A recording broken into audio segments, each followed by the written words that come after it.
Abra sua Bíblia, portanto, em Romanos, capítulo 15. Eu vou ler mais uma vez nessa porção, que vai até o verso 2 do capítulo 16. Acompanhe a leitura que farei, diz assim: E certo estou, meus irmãos, sim, eu mesmo, a vosso respeito, de que estáis possuídos de bondade, cheios de todo conhecimento, aptos para vos admoestardes uns aos outros. Entretanto, vos escrevi em parte mais ousadamente, como para vos trazer isso de novo à memória, por causa da graça que me foi outorgada por Deus. Agora o verso 16. Para que eu seja ministro de Cristo Jesus entre os gentios, no sagrado encargo de anunciar o Evangelho de Deus, de modo que a oferta dele seja aceitável, uma vez santificada pelo Espírito Santo. Tenho, pois, motivo de gloriar-me em Cristo Jesus nas coisas concernentes a Deus, porque não ousarei discorrer sobre coisa alguma, senão sobre aquelas que Cristo fez por meu intermédio, para conduzir os gentios à obediência por palavra e obras, por força de sinais e prodígios, pelo poder do Espírito Santo, de maneira que, desde Jerusalém e circunvizinhanças até o Ilírico, tenho divulgado o Evangelho de Cristo, esforçando-me deste modo, por pregar o Evangelho, não onde Cristo já fora anunciado, para não edificar sobre fundamento alheio, antes, como está escrito, hão de vê-lo aqueles que não tiveram notícia dele, e compreendê-lo os que nada tinham ouvido a seu respeito. Essa foi a razão porque também muitas vezes me senti impedido de visitar-vos. Mas agora, não tendo já campo de atividade nessas regiões, e desejando há muito visitar-vos, penso em fazê-lo quando em viagem para a Espanha, pois espero que de passagem estarei convosco, e que para lá seja por vós encaminhado, depois de haver primeiro desfrutado um pouco da vossa companhia.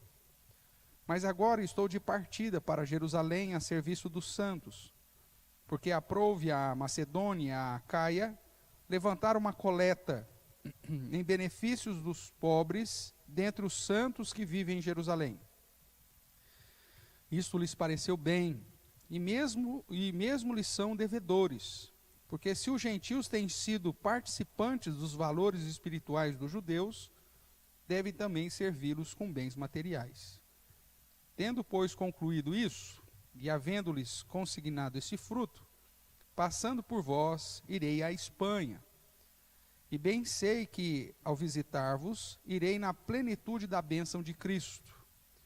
Rogo-vos, pois, irmãos, por nosso Senhor Jesus Cristo, e também pelo amor do Espírito, que lutei juntamente comigo nas orações a Deus a meu favor, para que eu me veja livre dos rebeldes que vivem na Judéia, e que este meu serviço em Jerusalém seja bem aceito pelos santos, a fim de que, ao visitar-vos pela vontade de Deus, chegue à vossa presença com alegria e possa recrear-me convosco. E o Deus da paz seja com todos vós. Amém. Recomendo-vos a nossa irmã Febe, que está servindo a igreja de Cencreia, para que a recebais no Senhor como convém aos santos, e a ajudeis em tudo que de vós vier a precisar, porque tem sido protetora de muitos e de mim, inclusive. Amém. Até aqui. Nós sabemos, irmãos, que o apóstolo Paulo, quando escreveu a sua carta aos Romanos, o objetivo dele era apresentar esse projeto missionário que ele deixa agora mais desnudado, né, mais explicitado aqui no capítulo 15, que era justamente ir para a Espanha, depois já de ter servido ao Senhor por um pouco mais de 30 anos, né, na região ali que ele cita, saindo de Jerusalém e chegando até o Ilírico, que é hoje provavelmente ali onde seria a Albânia hoje, né, as portas da Itália já, as portas da Europa mais ocidental, vamos assim dizer. E o objetivo dele, uma vez que havia terminado todo esse trabalho de plantação de igreja naquela região, era agora ir para o outro lado, passar ali de Roma e ir até a Espanha. Então o objetivo dele era esse, ele escreve a sua carta com esse objetivo.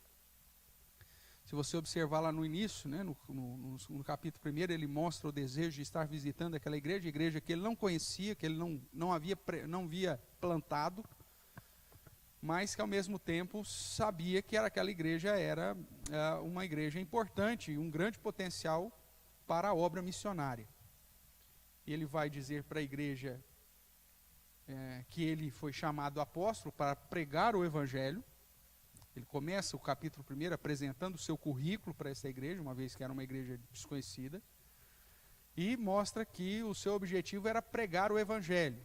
Talvez um dos versos chaves da carta aos Romanos é justamente no primeiro capítulo, verso 16, onde ele apresenta o fato de que o evangelho é o poder de Deus para a salvação, não só do judeu, mas de todos os gentios.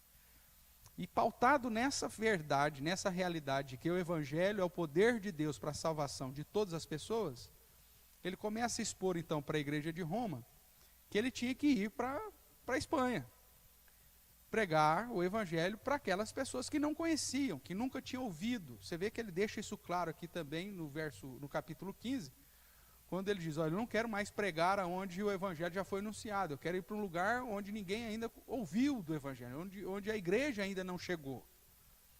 Porque a minha tarefa, a missão que o Senhor me confiou é pregar o evangelho como o poder de Deus para a salvação desse povo todo. Só que ninguém faz essa obra sozinho, então por isso eu estou passando por vocês, vou ficar um pouco em Roma, mas espero que vocês me encaminhem para lá. Então o objetivo da carta é esse. Agora, para fundamentar e para responder alguns questionamentos, como, por exemplo, mas a Espanha, rapaz, por que se preocupar com esse povo?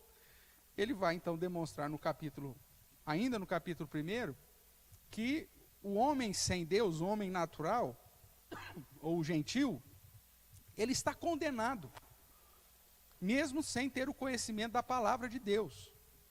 E ele está condenado porque, através da revelação geral de Deus, a revelação que Deus faz na obra da criação, onde, segundo Paulo, Deus se apresenta claramente aos homens, e esses homens desprezam esse Deus que é revelado, e começam a adorar a criatura, começam a adorar a quadrúpedes, a répteis e por aí vai.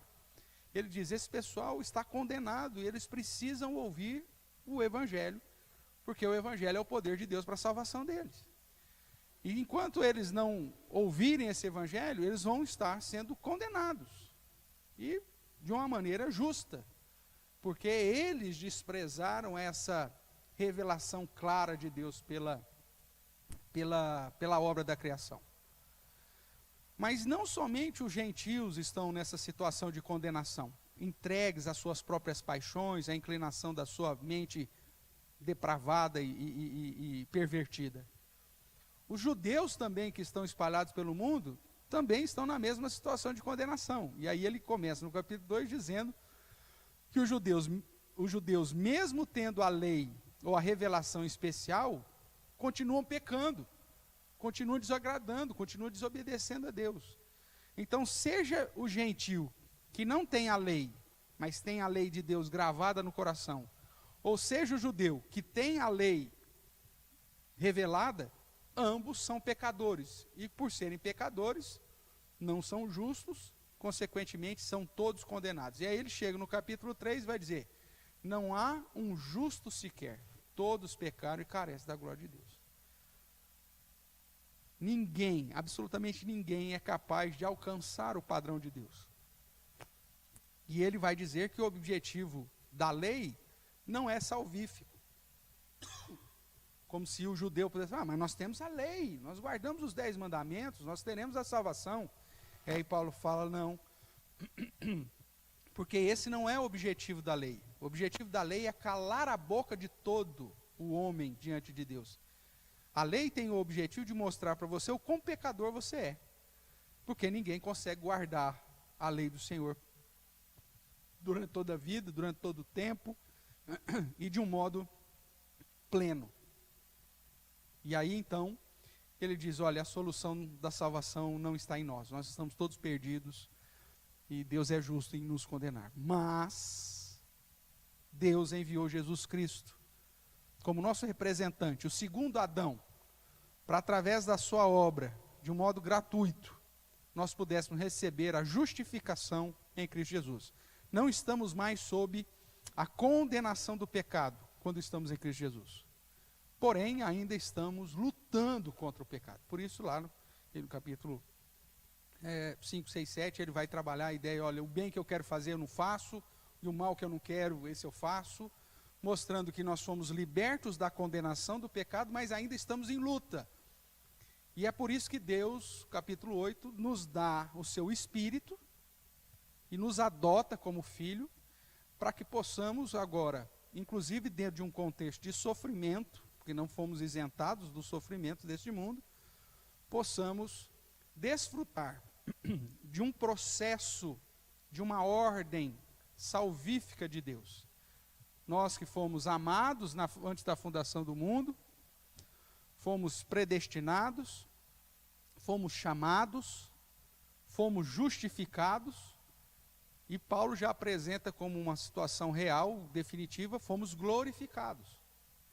E mesmo que passemos por todas as situações adversas nesse mundo, nós já temos a garantia da salvação em Cristo Jesus, porque a salvação não é por nossas obras, mas pela obra de Cristo.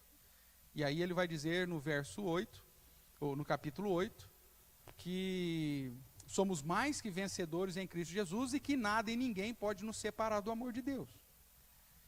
E aí a pergunta que surge é, mas então por que Deus resolveu salvar alguns e outros não? E aí o capítulo 9, 10 e 11, ele vai tratar da doutrina da predestinação, de um modo mais específico, mostrando que Deus é soberano e que Deus escolheu um povo para si, porque se o povo Deus tivesse deixado a salvação para o próprio homem, esse homem, por ser pecador, inclinado para o mal, ele não alcançaria a sua própria salvação. E aí, biblicamente falando, ele vai nos apresentar elementos, inclusive exemplos desde os patriarcas, de que a salvação é toda realizada pelo próprio Deus e aplicada sobre nós. E assim ele fecha os seus 11 primeiros capítulos. Então, depois de 11 capítulos apresentando o argumento e fundamentando a sua doutrina, defendendo a soberania de Deus na salvação dos eleitos, então ele começa a trazer, a partir do capítulo 12, a prática. É como se ele dissesse, olha, Deus faz toda a obra da salvação, do começo ao fim. Só que a partir do momento que ele te alcança, e que há esse novo nascimento, há a conversão, agora começa a contar a sua responsabilidade. E uma vez que a graça de Deus te alcançou, agora você tem que viver uma vida para a honra e glória do Senhor. E o capítulo 12 vai começar justamente assim, dizendo, olha, uma vez que você foi alcançado pela graça do Senhor, que agora você tem que apresentar a Deus um culto a Deus, através do seu corpo e através dos seus pensamentos, ou seja, a sua vida inteira tem que glorificar a Deus. E aí ele vai dividir várias esferas da vida, nós estudamos cada uma delas, né, que nós devemos glorificar a Deus no trabalho da igreja, segundo os dons que ele mesmo nos deu, no convívio com o ímpio, com as pessoas descrentes. Devemos glorificar a Deus como cidadão diante de um governo que é ímpio, tendo posturas e características de um verdadeiro cristão. Depois, no trato com as pessoas, em família, na fidelidade conjugal. Depois também no relacionamento interpessoal. E aí, ele trata de um modo mais específico no relacionamento entre irmãos. Principalmente quando nós temos irmãos fracos na fé, que ainda guardam datas, calendário litúrgico, né, e que tem determinada dieta, não como isso, não como aquilo, acho que isso é proibido. E aqueles que ele chama de fortes na fé, que devem, pautado no amor fraternal, instruir o fraco nas questões secundárias, para que haja harmonia na igreja.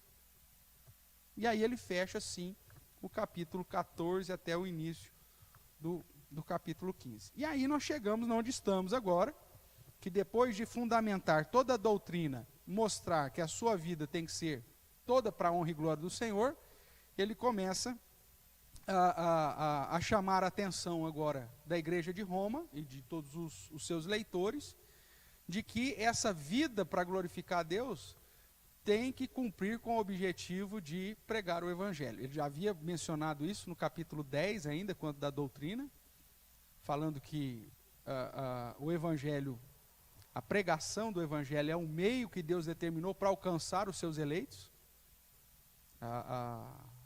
A conversão, ela vem através do ouvir do Evangelho, da palavra da verdade.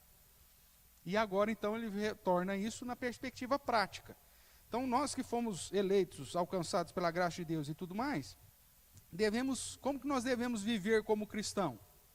E aí, então, ele chega no capítulo 15 mostrando que como cristão você tem que estar envolvido com a missão de alcançar pessoas para Cristo, de fazer discípulos. Então, rapidamente aqui, nós já falamos isso nas outras aulas nossas, né? Então, Paulo aqui, para Paulo, o conhecimento doutrinário tem que gerar uma prática correta. E aí, nesse sentido, ele admoesta, então, os crentes a viverem de modo a exaltar ao Senhor a partir do capítulo 12. Nós fizemos uma divisão, então, no capítulo 12, como que você deve viver como cristão? Na adoração cotidiana. Você tem que expressar o seu culto racional, reverente, obediente a Deus, através do seu corpo, do seu pensamento, ou seja, da sua existência. No ministério, no serviço a Deus, você vai exercer de acordo com o dom que Deus te deu. No convívio social, através da prática do bem, não pagando o mal com o mal, mas pagando o mal com o bem. No capítulo 13, no sentido da cidadania, na vida política, também a postura de bem, o cumprimento do dever, apesar do imperador, né? Apesar dos ímpios reinando. Depois na vida em sociedade, na vida em família, né? Um relacionamento tanto comercial quanto um relacionamento familiar e afetivo, que glorifique a Deus. Na prática da santidade, o testemunho como discípulo. Na prática do amor fraternal, acolhendo o que é débil na fé, uma postura de manutenção e paz da igreja. E agora, no capítulo 15, do verso 14 que lemos até o 16, verso 2, no compromisso missionário. E nesse compromisso missionário, ele vai subdividir aí em alguns pontos, em 4 pontos, né? Através de uma edificação mútua, ou seja, pastoreando uns aos outros. Isso aí nós já vimos a semana passada, que é o que ele diz aqui no início, né? No verso 14, quando ele diz para a igreja de Roma, eu estou certo que vocês estão cheios ou possuídos de bondade, cheios de conhecimento e aptos para instruir uns aos outros, para admoestar uns aos outros, para pastorear uns aos outros.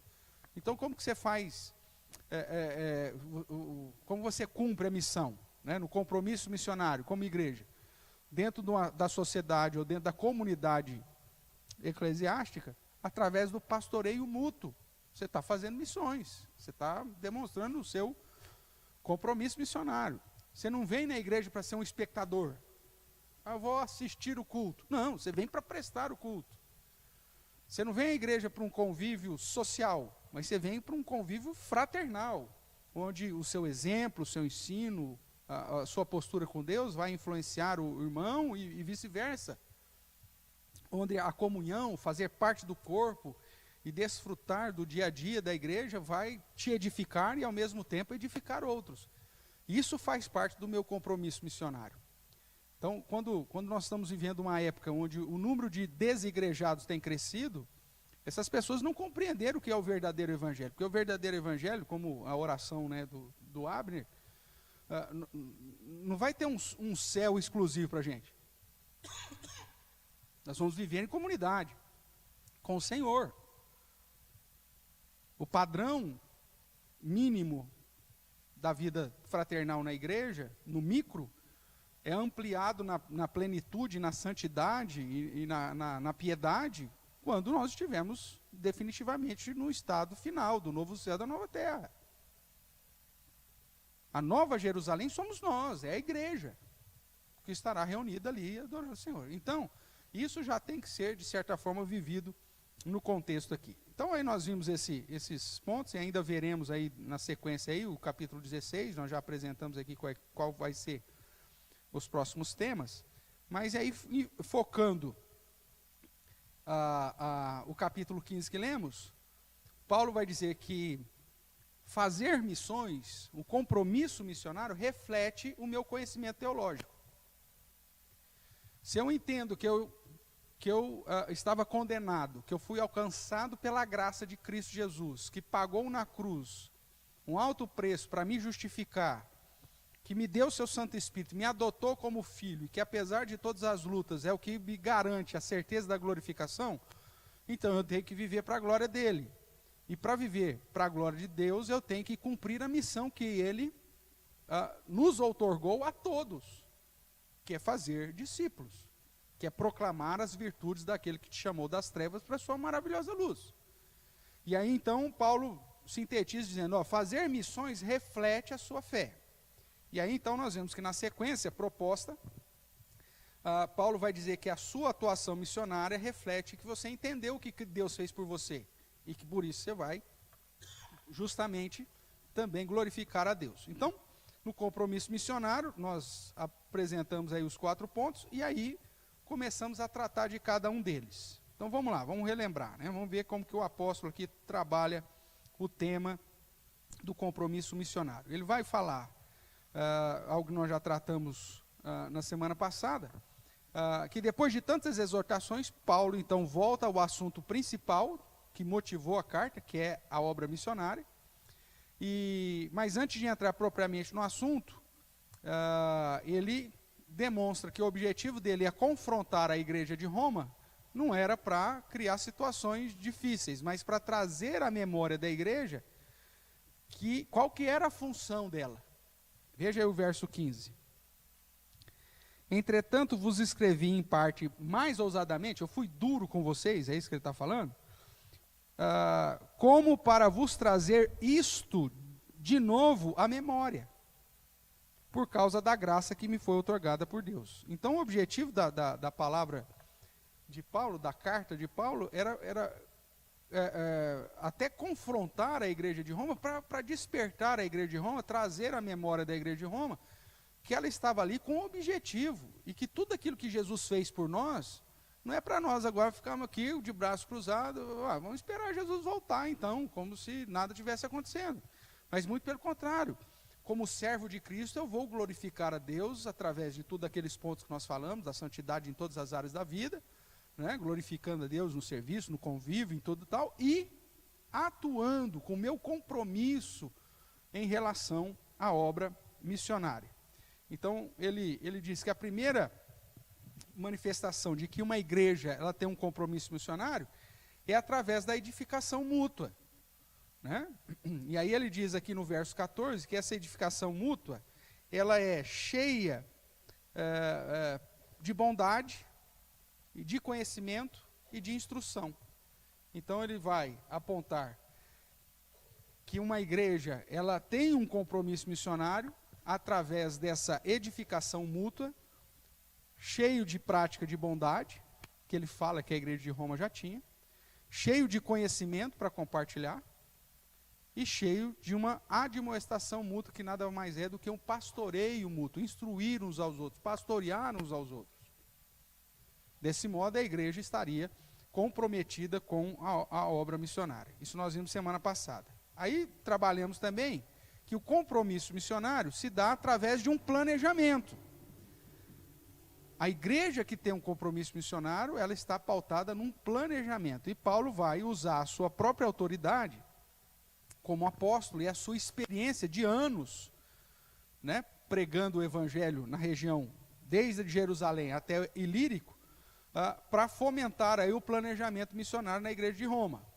Então, Paulo usa o seu ministério para apresentar um planejamento. Então, veja aí, vamos relembrar isso aqui que nós tratamos semana passada, mas para reforçar aqui, ele diz assim, a partir do verso, para o verso 15, né, como ele diz, que trouxe aí a memória, o verso 16.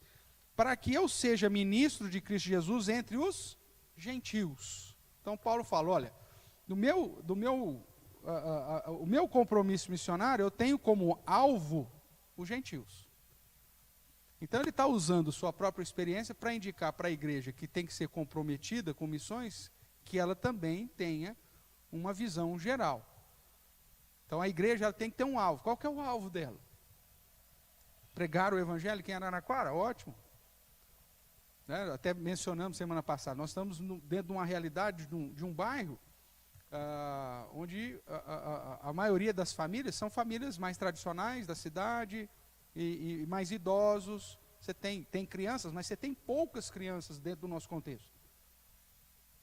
São mais famílias, né? O bairro São Geraldo, o bairro Santana, são famílias mais tradicionais. De certa forma, a igreja ela tem que estar atuante e atenta a essa realidade que ela está inserida. Né? E até fiz uma comparação. Se a igreja estivesse, por exemplo, no bairro, lá no Selmidei, você tropeça em criança cada esquina, opa, aí é uma outra realidade. No caso de Paulo, Paulo foi chamado, nós vimos lá em Atos, né? Semana passada mencionei, que foi chamado justamente para sofrer e alcançar os gentios e as autoridades. Esse era o alvo dele. Mas a igreja ela tem que estar atenta para com o alvo que Deus está dando para ela. Né? Na plantação da segunda igreja de Jaboticabal, nós estávamos num bairro próximo à universidade. E de repente nós descobrimos que era um dos alvos que Deus estava nos dando lá. E a gente começou a receber muitos alunos que vinham, né, para o mestrado, para o doutorado, e começavam a frequentar a igreja. E ficavam lá por um período, 2, 3 anos, depois iam embora. Inclusive, alunos de intercâmbio. Então nós recebemos lá gente da Angola, né? Nós recebemos gente de Cuba, nós recebemos boliviano, peruano, todo o pessoal que vinha fazer mestrado ou doutorado, e que acabou tendo ali na igreja, a igreja acabou tendo isso como alvo. E muitos trabalhos evangelísticos, então foi voltado para dentro da própria Unesp, né? A mocidade participando da semana de recepção dos calouros, da gente fazendo entrega de bíblias e fazendo atividades ali no campus e tudo mais. Veja, a igreja ela tem que estar atenta para o contexto que ela está inserida para saber o alvo que Deus está dando para ela. E a igreja que precisa trabalhar com isso, entender com isso. Né? Imaginemos que você esteja uma igreja lá na Cracolândia, na Rua Augusta, em São Paulo. Aí você vai falar o quê? Você vai trabalhar com o que ali? Não, eu vou trabalhar com famílias. Meu amigo, você está inserido dentro de um contexto onde as pessoas carecem de uma atividade para tirá-las da prostituição, para tirá-las das drogas, para tirar de uma vida de degradação e tudo mais. Então, obviamente que esse é o alvo que aquela igreja vai ter. Então, nós temos que estar atentos a isso. E Paulo usa, no meu caso, foi um chamado específico. Eu fui chamado para pregar para gentil. E é por isso que eu tenho que ir para a Espanha.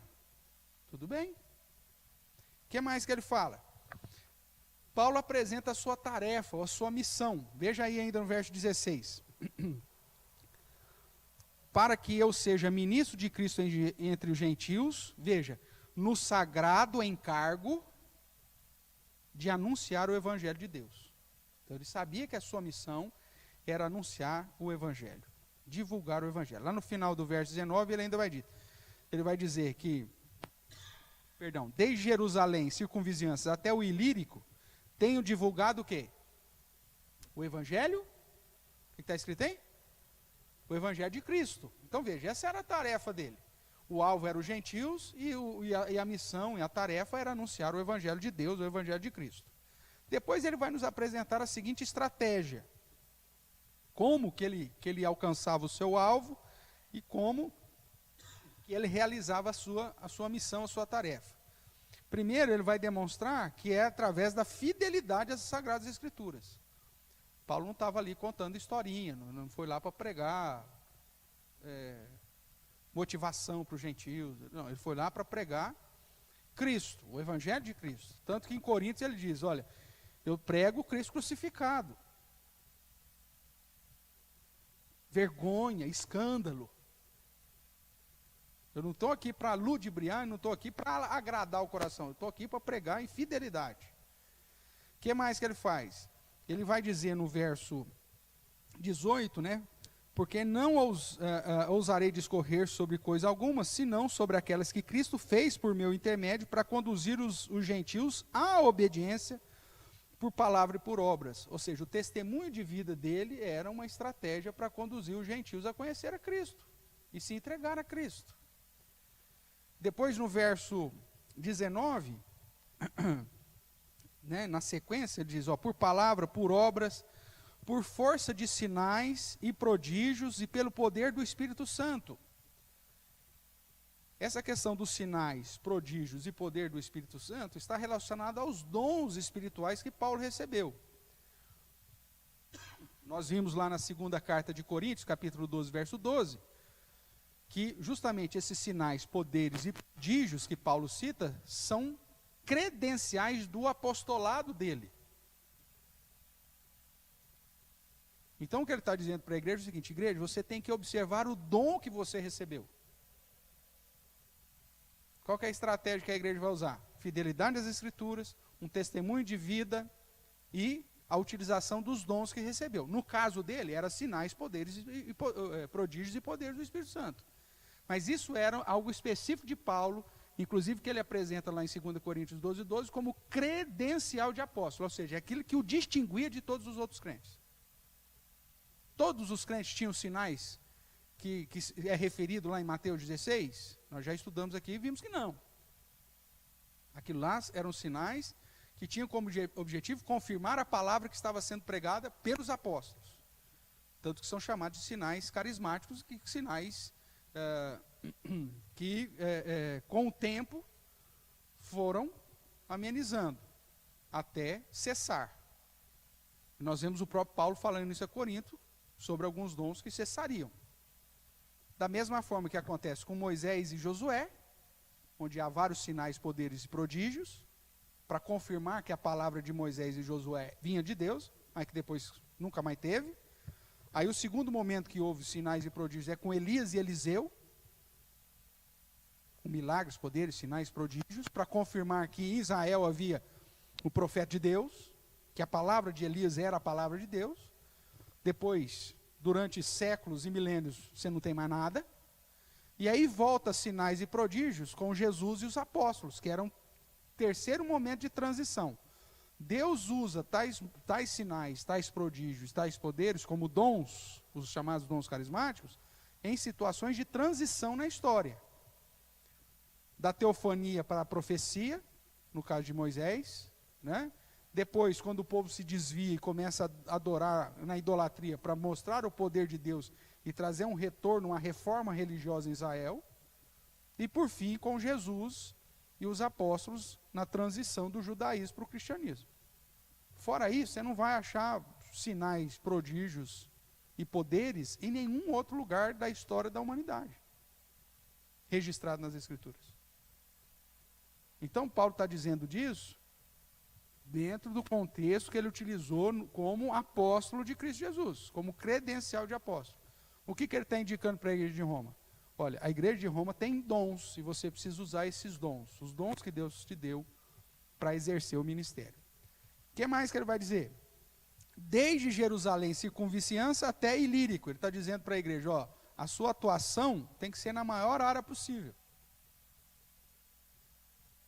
Afinal de contas, nós somos chamados para alcançar os confins da terra.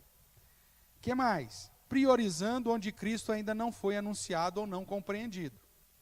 Então ele cita, eu estou querendo ir para a Espanha porque eu sei que lá ninguém foi pregar o evangelho ainda. O que ele está querendo dizer para a igreja é que, olha, a igreja, dentro da fidelidade da pregação do evangelho, ela tem que procurar lugares, obviamente, que ainda carecem de um ensino verdadeiro de Cristo. Aí alguém poderia dizer para Paulo, mas lá tem judeu, eles já conhecem um pouco sobre o Messias. Não, mas eles não compreendem a verdade sobre o Messias. E é por isso que eu preciso trazer a compreensão correta sobre o Messias, sobre a salvação, sobre o Evangelho de Cristo. Hoje, o padrão da igreja é, por que nós vamos plantar uma outra igreja aqui em Araraquara? Porque nós temos esse projeto diferenciado de ensinar a teologia da graça, o Evangelho na perspectiva da doutrina reformada, onde os homens são depravados e que são alcançados mediante a graça de Deus, que a salvação não é meritória e que os homens devem viver debaixo da soberania de Deus e não chegar e apontar o dedão para Deus, eu rejeito, eu renuncio, eu declaro, ou que a salvação esteja dependendo somente do homem. Não, nós não pregamos isso. Então se faz necessário trazer plantar uma nova igreja? Faz.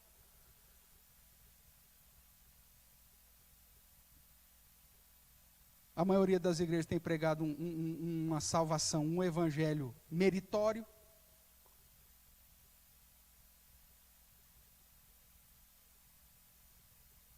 Tem ludibriado e conduzido as pessoas para práticas motivacionais. Então faz necessário a plantação da igreja. Então, ótimo. Agora, não, já temos. Então não precisamos. Então vamos procurar outra cidade que não tem. Tudo bem, essa é a estratégia que Paulo apresenta. Aí nós paramos, se não me engano aqui, né? Antes, né, tem um terceiro ponto, ficou atrasado aí.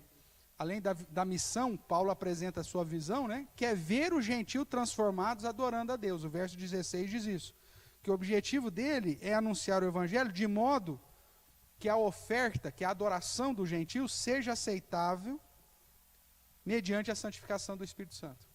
Então essa era a visão. Eu quero ver gentios convertidos.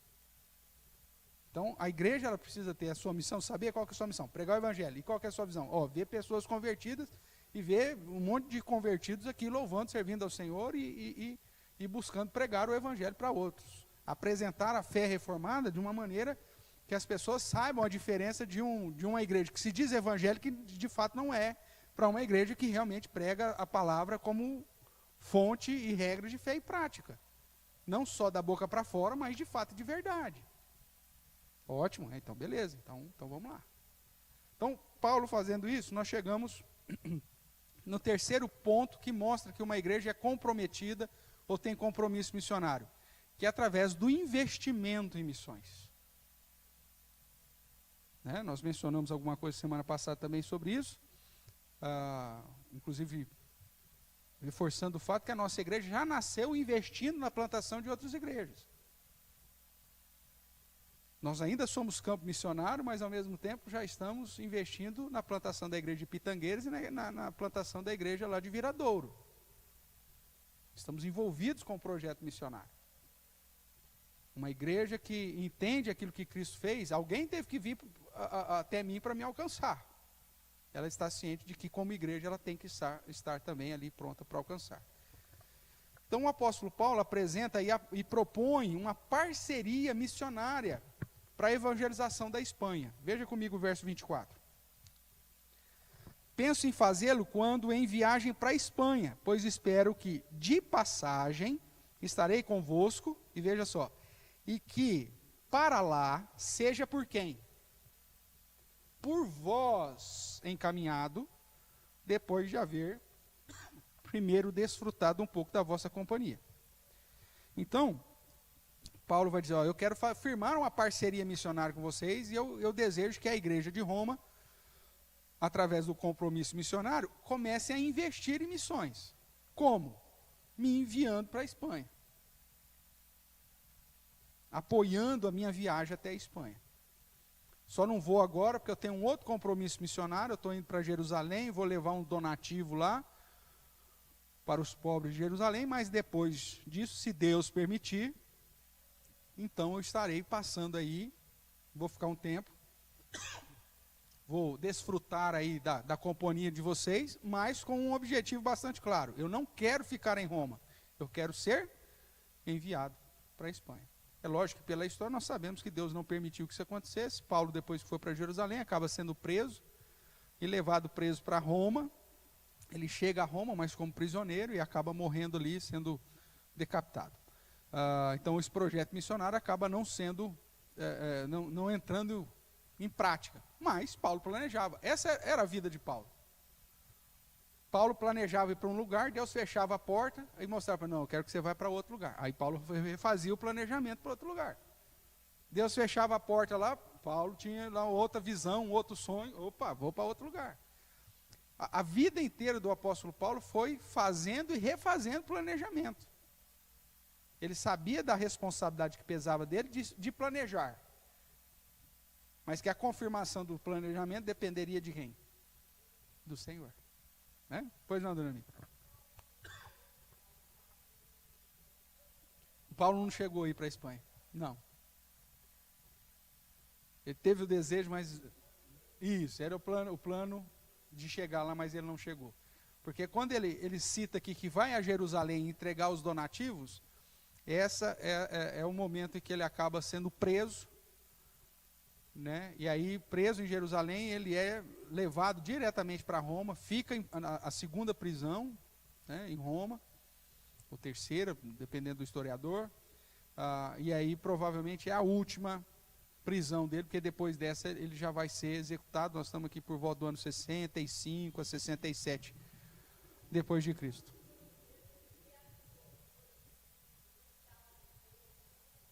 Isso aí sim, com certeza. Tá bom?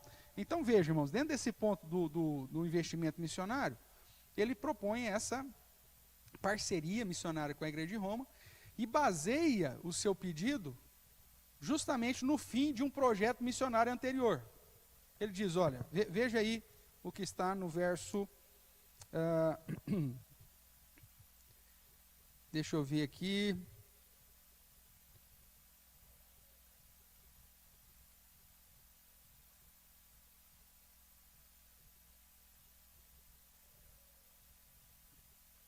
Quando ele fala...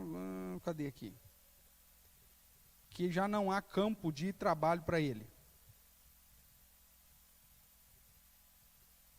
23? Isso, obrigado. Verso 23, mas agora, não tendo já campo de atividade nestas regiões, que regiões? Jerusalém, circunvizinhanças até o Ilírico. Eu já não tendo mais campo, eu já preguei em todo lugar ali. Eu já anunciei o evangelho ali. Eu, não tendo mais campo nessa região, então eu vou começar um novo projeto. Então ele vai basear o fato de começar o projeto missionário da Espanha, porque ele já cumpriu com o projeto que ele tinha ali em Jerusalém, circunvizinhança, chegando até Ilírico. Tudo bem? E aí ele mostra que, para a Igreja de Roma, que essa prática de investimento missionário não era algo novo. E ele vai citar o exemplo das igrejas da Macedônia e da Acaia, que havia feito uma coleta e entregue para que Paulo fosse até Jerusalém assistir os irmãos que estavam passando por necessidade lá em Jerusalém.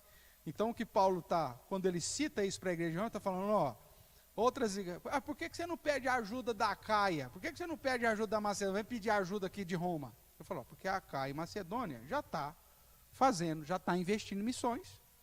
Inclusive, os caras fizeram uma coleta para socorrer os crentes pobres lá de Jerusalém. Então, ele já apresenta o negócio para evitar até um questionamento da Igreja de Roma. E é como se ele falasse, agora é a vez de vocês. Se a Macedônia e a Acaia estão abençoando aqui a região mais oriental, então é a vez de Roma abençoar aí a parte ocidental. Vocês são a igreja que está mais próximo do Ocidente. Então, dessa forma, Paulo está conduzindo a igreja de Roma a entrar nesse compromisso missionário. Né? Mostra que servir ao Senhor e a própria comunidade com bens materiais fazia parte da missão. Veja o que ele diz no verso 27. O 26 primeiro. Porque aprove a Macedônia e a Acaia levantaram uma coleta em benefício dos pobres, dentre os santos que vivem em Jerusalém, e isso lhes pareceu bem, e mesmo lhes são devedores. Porque se os gentios têm participado dos valores espirituais dos judeus, devem também servi-los com bens materiais. Então, Paulo está falando para a igreja, e essa questão de investimento material, financeiro, para socorrer os crentes, ou para levar o evangelho a quem não conhece, é uma obrigação.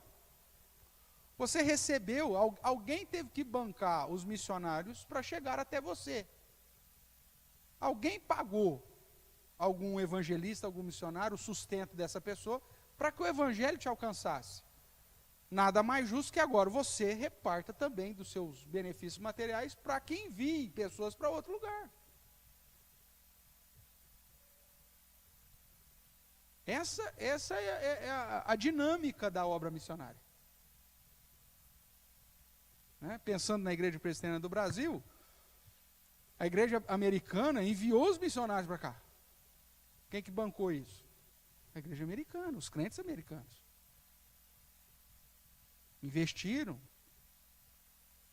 Aí agora a Igreja Brasileira investe em seus próprios missionários para levar para outras regiões. Não só dentro do próprio país, mas fora, inclusive. Nós estamos em mais de 40 países, né? A Igreja Presbiteriana do Brasil atuando com missionários em mais de 40, 50 países. Então, veja, o que é isso? É a ideia desse compromisso missionário. A Igreja da Macedônia e Acaia fizeram a coleta para abençoar Jerusalém, e a Igreja de Roma tem que fazer uma coleta para abençoar agora a Espanha, através do envio de missionário.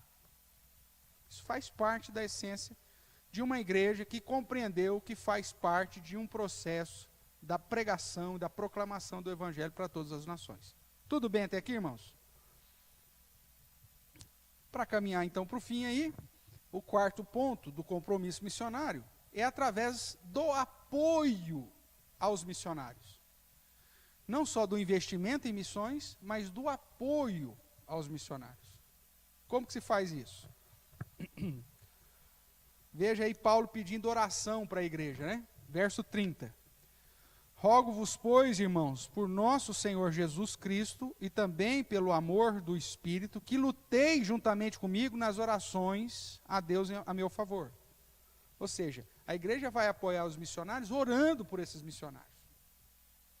Pelas lutas desses caras, pelas dificuldades que eles enfrentarão. Verso 31. Para que eu me veja livre dos rebeldes que vivem na Judéia. Ele estava indo uma viagem até Jerusalém, poderia ser roubado, ele estava levando dinheiro. E que este meu serviço em Jerusalém seja bem aceito pelos santos.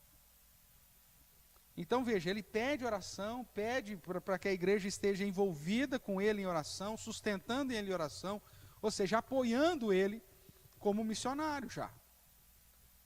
Então Paulo enfatiza que fazer missões, além de pastorear mutuamente, através de um planejamento estruturado, que inclui investimento financeiro ou material, também exige apoio aos missionários. Primeiro, através da oração e intercessão. Você vai lutar junto com o cara nas orações diante de Deus.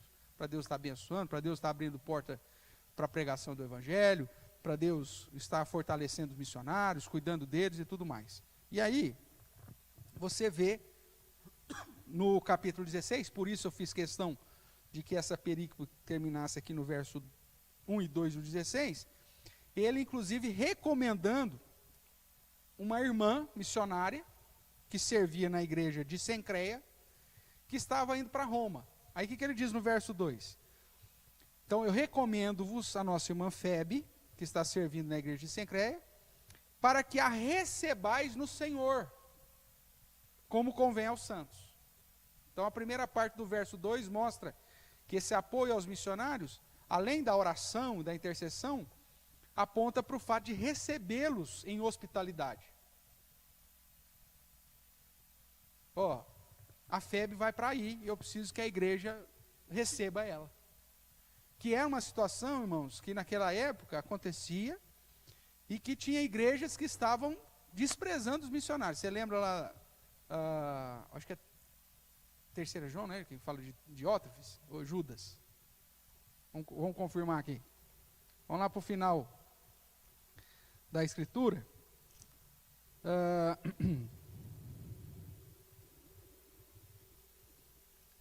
3 João, né? Vamos ver aqui. Isso, 3 João. Verso 9, veja aí. Verso 8. Portanto, devemos acolher esses irmãos para nos tornarmos cooperadores da verdade. João está escrevendo para que a igreja, então, acolha esses irmãos que estão trabalhando para o Senhor. E aí ele vai dizer que o Diótrefes era um cara problemático. Veja aí o verso 9. Escrevi alguma coisa à igreja, mas Diótrefes, que gosta de exercer primazia entre eles, não nos dá acolhida. Por isso, se eu for aí, far-lhe-ei lembradas as obras que ele pratica, proferindo contra nós palavras maliciosas. E não satisfeito com essas coisas, nem ele mesmo acolhe os irmãos, como impede os que querem recebê-los e os expulsa da igreja. Veja, esse Diótrefes se sentia dono da igreja, e ao invés de dar a hospitalidade para os missionários, para os irmãos que estavam passando ali, ele não recebia e não deixava ninguém receber. Então, o João aqui vai falar duramente contra Diótrefes, dizendo, ó, o dia que eu chegar, eu vou puxar a orelha desse cara. E aí ele vai citar o exemplo depois de Demétrio. Verso 11 aí da terceira carta de João. Amado, não imites o que é mal, senão o que é bom. Aquele que pratica o bem procede de Deus, aquele que pratica o mal jamais viu a Deus. Quanto a Demétrio, todos lhe dão testemunho, até a própria verdade. E nós também damos testemunho, e sabes que o nosso testemunho é verdadeiro. Então nós tínhamos o mau exemplo de Diótrefes e o bom exemplo de Demétrio aqui nesse contexto.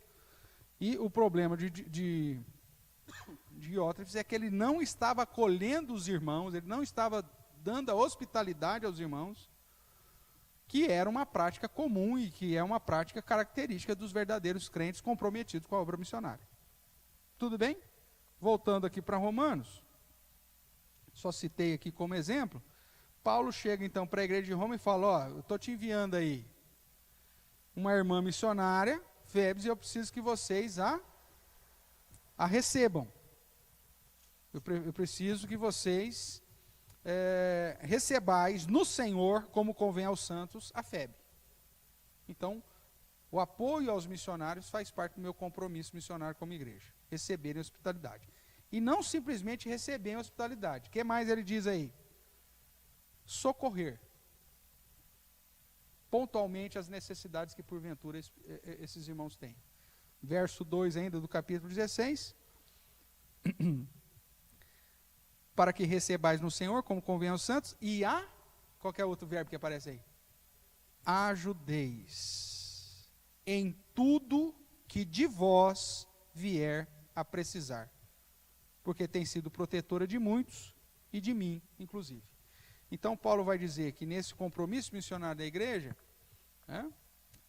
essa igreja, além de pastorear mutuamente, fazendo missões dentro da realidade da igreja, planejando de uma maneira organizada, estruturalmente, a atividade missionária, investindo financeiramente em missões, ele também vai apoiar os missionários através da oração, intercessão, através da hospitalidade e através de um socorro, se porventura eles tiverem. E assim a gente fecha, portanto, essa perícope que vai do verso 14 do capítulo 15 até o 16, 2, mostrando que aqueles que compreendem o que Deus fez por nós através de Jesus, têm uma vida de compromisso missionário, seja como indivíduo e seja como igreja. Ok? Perguntas, irmãos? Quando você pensa aí, deixa eu ver se tem alguma pergunta aqui no chat da internet. Não.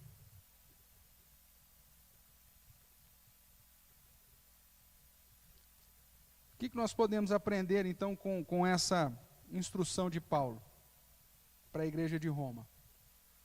Que nós, como igreja, irmãos, devemos viver em compromisso missionário. Através de uma atuação interna, onde você tem que estar cheio de bondade, de conhecimento e de instrução para pastorear uns aos outros.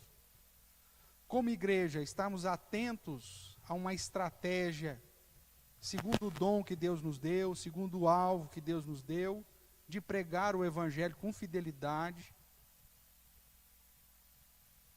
e sendo direcionado pelo próprio Espírito Santo através dos dons que ele concedeu à igreja. Os ministérios que a igreja vai envolver vai depender do dom que o próprio Espírito Santo concedeu a cada um de nós. Através do investimento missionário e através do apoio aos próprios missionários. Dúvidas? Tranquilo? Paulinho? Tem dúvida? Pergunta? Aproveita? Quer? Não? Mateus? Não? Tranquilo? Pois não, seu Zé.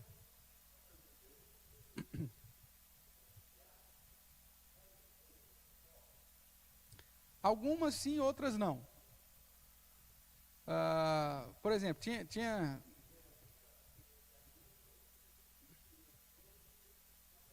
sim.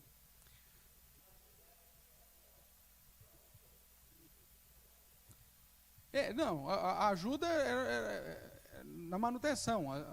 Às vezes tinha isso. Tanto é que mesmo na igreja de Jerusalém no começo,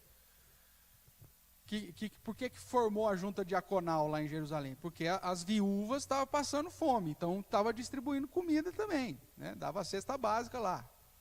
Né? Depois, quando ele fala para Tito e para Timóteo sobre a questão das viúvas, ele diz que a igreja tem que sustentar e correr atrás, suprir aquelas que são verdadeiramente viúvas e que não tem ninguém para socorrer. Então entra essa questão da manutenção dos pobres da igreja, sim. Mas dentro do ministério de Paulo, ele pregou em algumas cidades que eram riquíssimas e que a igreja vivia uma situação boa. Né? Corinto, por exemplo, era uma cidade rica e a igreja de Corinto era uma igreja razoavelmente rica. Por isso que Paulo puxa a orelha deles, porque a igreja da Macedônia geralmente eram igrejas pobres. E a igreja pobre ajudava financeiramente mais do que a igreja rica. E aí Paulo chama a atenção da igreja de Corinto nesse sentido. Né? A Odisseia, tanto é que você tem o exemplo lá de Apocalipse, né?